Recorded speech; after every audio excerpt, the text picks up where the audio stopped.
The greatest gift for your brother's wedding, my mother's voice cut like a shard of polished glass, is for you to disappear from our lives forever. The room went silent. I was invisible, but for a moment, I was a ghost everyone could see. My brother, Marcus, smirked, his perfect white teeth a little too sharp. My father, always a coward, adjusted his tie, his gaze fixed on a non-existent smudge, pretending nothing had been said. The glittering chandelier above us flickered, as if even the light itself recoiled from their cruelty. I wanted to laugh, a loud barking laugh, but instead, I swallowed hard, letting their words settle in my chest like a death bell. My name is Elara, and I've always wondered how a family decides you're disposable. How the people you once trusted most can carve you out like a tumor, then pretend it's an act of mercy. That night, I realized their love had never been mine to keep. It had always been conditional, a fragile thing that could shatter with a single, sharp sentence. I looked at my mother, her face a mask of perfect makeup, her lips curled in satisfaction. My father's silence was worse. Silence is an accomplice, a willing participant in the crime. And Marcus, the golden groom, leaned back in his chair, basking in the smug glory of a man who just watched his rival fall. My hands shook under the table, but my voice held steady. "Is that all?" I asked, my tone too calm, too detached. Nobody answered. They didn't need to. I rose from my chair, a quiet, deliberate movement. I didn't beg. I didn't cry. My heart felt hollow, a drum beaten by a phantom hand. I walked into the hallway, grabbed my packed bags from the coat closet, and took the spare set of keys from the kitchen counter. I had packed my bags weeks ago, an instinctual, animalistic preparation for a storm I knew was coming. The keys felt cold and heavy in my palm. The door closed behind me like a final punctuation mark, sharp and absolute.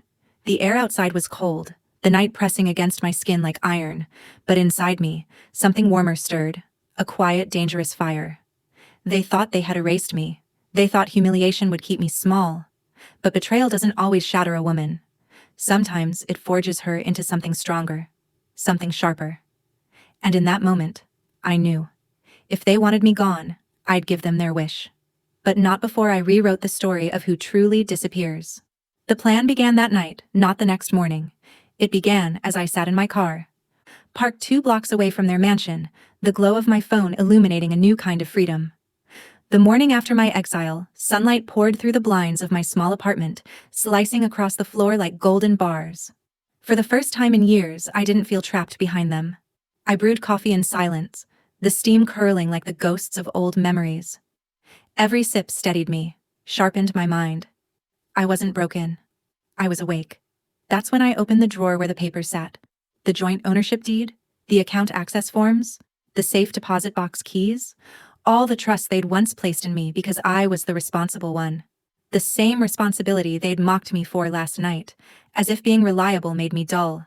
They had forgotten one crucial truth. When you cast out the caretaker, you leave her holding the keys to everything. I logged into the online banking portal. My fingers moved with an eerie calm across the keyboard. Transfer.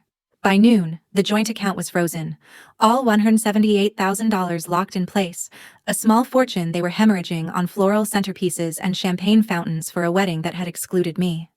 Then I pulled the apartment deed from its folder, the one my parents had insisted be in my name, because, Elara, you're the reliable child. You'll be our safety net. They had no idea those signatures would one day become my weapon. By evening, I had called the real estate agent, a family friend who had no idea of the internal war I was waging. The apartment, the very place my family had paraded as their safety net, was officially listed for sale. My phone buzzed as I waited for the papers to finalize. My mother's name lit up the screen. I let it ring. Once, twice, a dozen times. Finally, a message. Your little stunt means nothing. You're still nothing. Don't embarrass yourself further. I stared at it for a long time, a bitter smile curving my lips. If words could bruise, I'd be black and blue. But bruises fade. Paperwork doesn't. I pressed the phone face down on the table. Outside, the city thrummed with life, indifferent to my storm. But inside me, a silence built like a drumbeat. I hadn't vanished when they told me to. I had shifted into something they couldn't predict. A ghost they couldn't control. And tomorrow, they'd feel it. The morning after, I woke not to peace, but to chaos. My phone vibrated with a frantic symphony. 35 missed calls, 10 urgent voicemails, and a string of texts that began with fury and dissolved into panic. My brother's voice, usually dripping with arrogance, was now cracked and uneven. Elara, what the hell did you do? Mom's freaking out. Dad's calling the bank, but they said the account is frozen. Fix this now, this isn't funny. Funny. That word lodged in my chest, a bitter barb. For years, I had been their unfunny punchline, the invisible sibling, the quiet servant, the one they could erase with a single sentence. Now they were the ones gasping for air, scrambling in a panic they couldn't contain.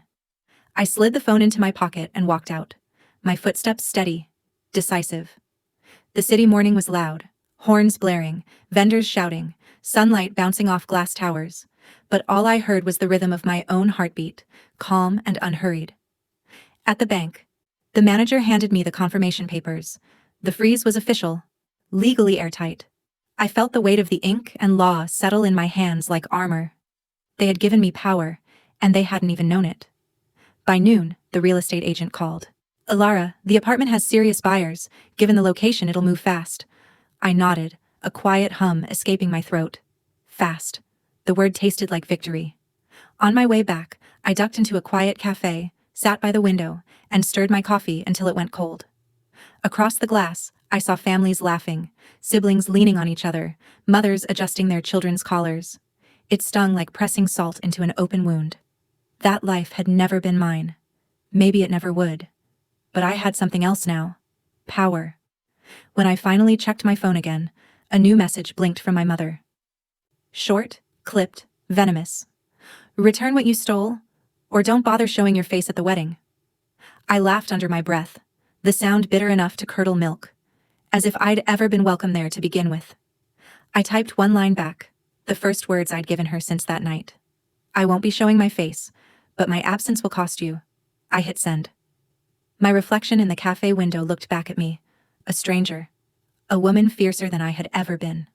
Tomorrow was the rehearsal dinner, and I already knew how I would ruin it without even stepping inside. The rehearsal dinner was held at one of those glittering downtown hotels, the kind with glass chandeliers, marble floors, and servers who floated like shadows in crisp uniforms. My family loved places like this, where appearances did the heavy lifting, where money spoke louder than sincerity. I didn't go. I didn't need to. But I made sure I was present, in the cracks, in the silence, in the way the evening unraveled. I used my knowledge of their financial habits and the typical wedding planning timeline. I knew the final payments for most vendors were due just before the event. A simple account freeze wasn't enough. The timing had to be perfect. By late afternoon, the first call came. The florist, panicked. Mrs. Caraway, the payment for your arrangements declined. We can't release the shipment without funds. Then the caterer. We're sorry, but the account we had on file isn't valid anymore. If payment isn't resolved by tonight, service will be canceled. And then the hotel itself. Sir, your suite balance is overdue. Without immediate settlement, we cannot proceed with the ballroom setup. One after another, the pillars of their perfect little empire crumbled, and I wasn't even in the room to watch. Instead, I was at a quiet bookstore cafe 2 blocks away, sipping herbal tea, the glow of my phone illuminating every few minutes with another message. My brother's fiancée, the one who had once looked at me as if I were gum stuck to her designer heel, even tried calling me. I almost answered, almost let her hear the cold calm in my voice, but I let it ring until her hope dissolved into the ether. At 7 sharp, the first photo came through, sent by a mutual cousin who was blissfully unaware of my hand in this. Guests stood awkwardly in the lobby. Trays of food were being wheeled back into the kitchen. My mother's face was a study in pure, unadulterated stress, pale and tight as she argued with the staff. And my father, who had always chosen silence over me, was now red-faced, barking into his phone, utterly powerless. I leaned back in my chair, the weight of years pressing off my shoulders. I didn't smile. This wasn't joy. It was something heavier, something sharper. It was justice. Another message flashed on the screen, this one from my brother. You're destroying everything. You think this makes you stronger? It just proves why no one wanted you here. For a moment the words stung, a final flicker of their old power over me. But then, like a storm cloud moving past, they cleared. I realized their cruelty was no longer my cage. It was their curse. And tonight, in their glittering hotel, with no food, no flowers, and no way out, the cracks were finally showing. Tomorrow was the wedding day, and tomorrow would be the fall. The morning of the wedding, I woke before sunrise. The city outside was hushed, heavy with that eerie stillness before a storm breaks. I didn't rush. Instead, I made coffee, slow and deliberate, the aroma rising like smoke before a battle. By 8 a.m., my phone was already vibrating with a furious new rhythm. 30 notifications, then 40. The chaos had escalated. The caterer had pulled out completely. The florist refused to deliver. The hotel locked the ballroom doors until payment cleared, and every vendor in town had heard whispers, "The Caraways don't pay their bills." I sat at my kitchen table, reading each frantic message like chapters of a book I had already memorized. "Elara, please just fix this. I'll do anything." That one was from my brother's fiancée, the golden girl who once looked at me like I was gum stuck to her designer heel. "You're humiliating us. People are talking. You'll regret this." My mother, always more venom than blood. And then, my father, "We know it was you. Whatever satisfaction you're getting, it won't last. Families survive storms. Outcasts don't." I stared at his words. My thumb hovered over the screen, and then I did something that startled even me. I laughed. Not a bitter laugh this time, but a full, guttural sound that filled the empty room. Because for once, their storm wasn't mine to weather. It was entirely theirs. By noon, a cousin sent me a photo.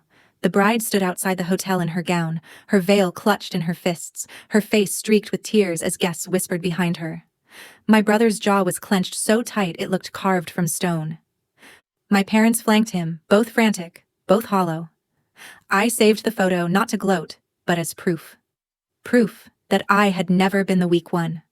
Proof that their dismissal had forged me into something unshakable. Still, as the day stretched on, a question gnawed at me. Was this enough? To watch their perfect facade collapse under its own weight? Or was there one final note to seal the story they wrote me out of that night? As the ruined wedding dissolved into silence, I opened my laptop. The apartment sale papers were waiting for my signature. With one click, everything they thought was theirs would be gone. I pressed my finger against the trackpad. I hovered. I paused. Because tomorrow my revenge wouldn't just be financial, it would be unforgettable. The next morning, sunlight spilled across my desk as the contract blinked on the screen. The apartment sale. My signature was the only thing left between them and complete financial ruin. I let the cursor hover, savoring the silence. This wasn't hesitation. It was ritual. A pause before the final curtain call. Gone. By noon, the agent confirmed the sale. Funds rerouted. The Caraway family's safety net had vanished in a puff of legal smoke. But I wasn't finished. Because revenge isn't just about destruction. It's about exposure. About truth. And I had receipts. Literal ones. I compiled copies of every bank statement, every loan application, every legal document that told the real story. The one they had tried so desperately to bury. I had records showing how they funneled family money into Marcus's extravagant wedding while neglecting the debts and responsibilities they had pushed onto me. Years of loans taken out in my name to protect their perfect reputation. Every check signed without a thank you. I compiled them into a neat digital folder, attached them to an email, and typed a subject line that felt like poetry. "The truth you won't hear at the wedding." With one click, I sent it to every guest who had attended, every relative, every colleague my parents had boasted to for years. The social pillars of their life were now on shaky ground. Within minutes, replies started pouring in. Pitying whispers now had names, evidence, undeniable weight. My phone buzzed relentlessly. My mother first. "How dare you? Do you know what you've done?" Then my brother. "You've ruined us. I hope you're proud." And finally, my father. No message. Just a missed call. I didn't answer. I couldn't. Not because I was afraid, but because I'd already answered in the loudest way possible. That evening, I walked past the hotel where the wedding should have been. The grand doors stood closed, the lights dim. Only a few wilted petals littered the pavement, reminders of what never bloomed. And for the first time in years, I felt no weight on my chest, no craving for their approval. Just air. But as I walked away, a single thought followed me like a shadow. They will come to my door. Because people who lose everything don't vanish quietly. They cling. They beg. They break. And I knew that tomorrow, the knock would come. The knock came at dusk. 3 sharp raps. Not polite, not hesitant, but demanding. I stood frozen in the kitchen, the kettle hissing low on the stove. For a moment, I let the sound of boiling water drown them out. Then came my mother's voice, muffled through the door. "Elara, open this door. We are still your family." Still your family. The words nearly made me laugh. Another knock, harder. My brother this time. "Enough with the games. You've made your point. Fix this now." I didn't move. I let them twist in their own desperation, their voices rising, blending with the indifferent hum of the city outside. Finally, I opened the door. They stood there, the 3 of them, a hollow echo of the perfect family they once presented to the world. My mother's lipstick was smudged, her hair no longer perfect. My father's shoulders slumped, the tie around his neck loosened. My brother stood in a wrinkled shirt, fury pulsing behind his eyes. The golden family was tarnished, dulled, stripped of their facade. "What do you want?" I asked, my tone flat, unshaken. My father's voice cracked. "You've taken everything. We're ruined. Do you understand?